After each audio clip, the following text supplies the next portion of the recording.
Hi everyone! Unang-una sa lahat, gusto ko lang mag-thank you kasi nandito kayo to celebrate this special day with them.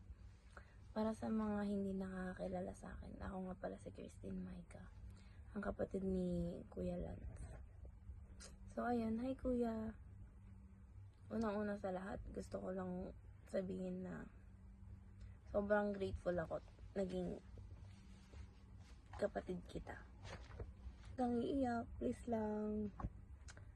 Pero ayun, sobrang grateful ako na ikaw yung naging kapatid ko. Pero bakit parang ako yung iiyak? Wait lang, kalma. Kalma. Wait lang, sorry na po. Umpisa pa lang ay parang iiyak na. Hindi ka iiyak. Yun, sobrang grateful lang ako kasi ikaw yung naging kapatid ko. At wala akong choice. Wala ka rin choice. Kasi dalawa lang tayo, T. Sobrang thankful ako sa mga sakripisyo mo para sa pamilya natin. Isa kang mabuting kapatid, anak, at kapuso't kapamilya. Alam mo yan, Charis. Ayun, sobrang masaya ako para sa'yo kasi ikakasal ka na and sobrang deserve mo yan. Lahat ng blessings na re-receive mo, sobrang deserve mo yan, and I know mas maganda pang blessings na makukuha ka. Bawasan mo yung pagiging masungit mo, ha? Please lang.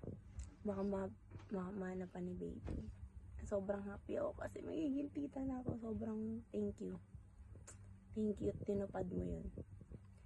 And special mention lang din po. Hi ma.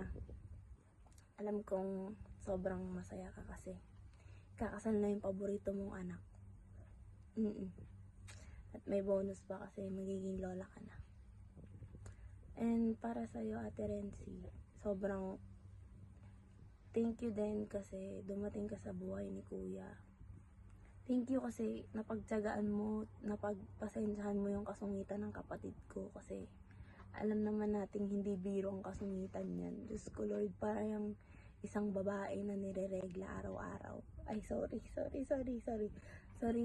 Kuya kasi na-expose kita, pero sa totoo lang, para siyang babaeng may dalaw everyday. Sobrang moody, sobrang sumungit, ganyan, onting sabihin mo lang sa kanya, bigla-biglang magsiswitch yung mood niya na parang, teka lang, kalma, meron ka ba?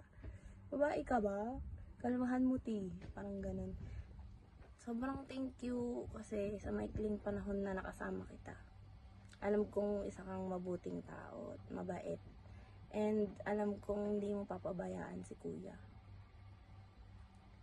Palagi nyo lang pipiliin maging masaya everyday. And gusto ko lang sabihin na always put God in the center of your relationship. Alam niyo na yan, dalawa. And parang wala akong karapatan magbigay sa inyo ng mga love advice kasi wala akong jowa. Never pa ako nagka-jowa, so wala akong alam dyan. I-chat GPT nyo na lang yan or i-google nyo na lang. Basta i-figure out nyo na lang yung dalawa, ha?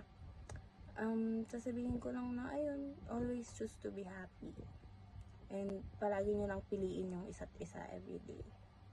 Kahit anong mangyari sa buhay nyo. Ano lang sasabihin ko, and sobrang congratulations sa inyo. Kasi kakasal na kayong dalawa and also magiging parents na rin kayo. And sobra akong happy para sa inyong dalawa kasi alam kong deserve nyo yan. Sobrang deserve nyo yung dalawa yan. Ayun lang. Bye everyone. Congratulations Kuya and Ate. Bye-bye.